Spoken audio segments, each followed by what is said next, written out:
The afternoon sun beat down on the pristine community pool, its crystal clear waters reflecting the cloudless summer sky. Families dotted the landscape, some lounging in chairs while others splashed in the refreshing water. It was into this peaceful scene that Marcus Thompson, a 17-year-old wearing simple swim trunks and a well-worn t-shirt, walked through the wrought iron gate. He carried himself with quiet confidence, his pool access card hanging from a lanyard around his neck as he searched for an empty chair to claim. Karen Weber, perched on an expensive lounge chair in her designer sundress and oversized sunglasses, immediately took notice of Marcus's arrival. Her body language shifted from relaxed to alert as she watched him walk across the pool deck. Without hesitation, she raised her voice to carry across the space between them, demanding to know his purpose there. "Excuse me, this is a private pool. Members only," she called out, her tone carrying an edge of authority that drew attention from nearby swimmers. Marcus approached Karen with measured steps, his expression remaining neutral despite the hostile reception. He held up his pool access card, explaining politely that he was a resident who had moved in last month with his mother. Karen's skepticism only grew as she examined the card, her lips pursing into a thin line of disapproval. "This must be a mistake," she declared, looking from the card to Marcus with unconcealed suspicion. "I'm on the HOA board, and I know every family in this community. I've never seen you before."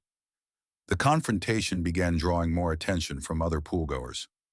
Some parents instinctively pulled their children closer, while others watched the scene unfold with visible discomfort. Sarah Martinez, a sympathetic neighbor who recognized Marcus, stepped forward to intervene. "Karen, stop this," she insisted, standing beside Marcus. "I've met Marcus and his mother. They absolutely live here." But Karen dismissed Sarah's intervention with a wave of her hand, declaring she was protecting their community as she pulled out her phone with obvious intent. The tension at the community pool reached its climax with the unexpected arrival of Governor Michelle Thompson. Her presence commanded immediate attention. Dressed in a crisp business suit with a briefcase in hand, she stood in the stark contrast to the casual poolside atmosphere. The click of her heels against the concrete deck seemed to echo across the suddenly hushed space as she took in the scene before her. The transformation in Karen's demeanor was instantaneous and telling. Her face, which had been set in righteous indignation just moments before, now cycled through a series of emotions.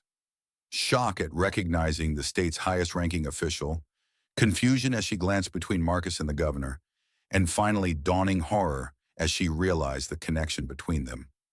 The pool card she had been so dismissive of earlier now felt like a burning accusation in her hands.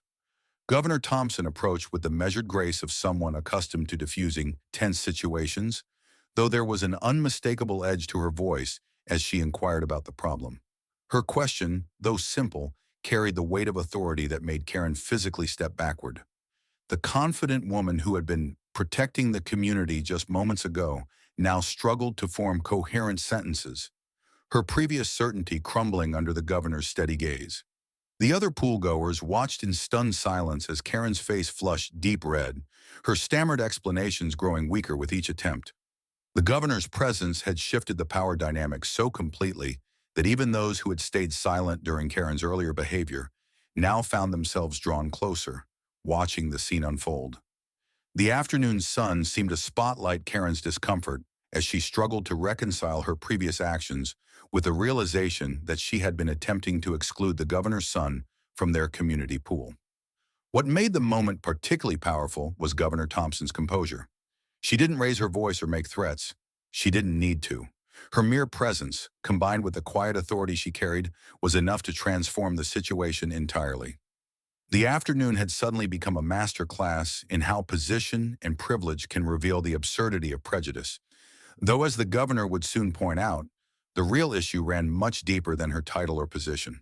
Governor Thompson addressed the situation with the same diplomatic skills she brought to state politics. But her words carried an extra weight of personal investment. She spoke not just as a governor, but as a mother defending her son's right to exist in spaces without harassment. "This is exactly why I chose to live in this community with my son," she explained to the gathered crowd, "to help change perspectives and break down barriers. But clearly, we still have work to do." Karen's hasty retreat was observed by the entire pool, her previous authority replaced by visible humiliation as she gathered her belongings. Her muttered apology focused on not knowing the governor's identity, missing the larger point about basic human dignity that Michelle Thompson had tried to convey. The governor's response was clear and purposeful. The issue isn't that I'm the governor. The issue is that my son, that any person, shouldn't need a title or position to be treated with basic dignity and respect. As the crowd dispersed, Marcus and his mother shared a quiet moment that revealed the strength of their relationship. "Thanks, Mom," Marcus said, "but I could have handled it." Michelle's pride in her son's composure was evident as she acknowledged his capability while explaining why she chose to intervene. The incident highlighted not just a single act of discrimination, but the ongoing need for confronting prejudice in all its forms. The afternoon concluded with mother and son claiming their rightful place by the pool, their presence a quiet testament to change. Other residents approached them with words of support and welcome, the community largely showing itself to be better than Karen's prejudiced behavior had suggested. As Marcus prepared for his swim, the incident had transformed from a moment of discrimination into a lesson about standing up for what's right, regardless of who you are or where you come from.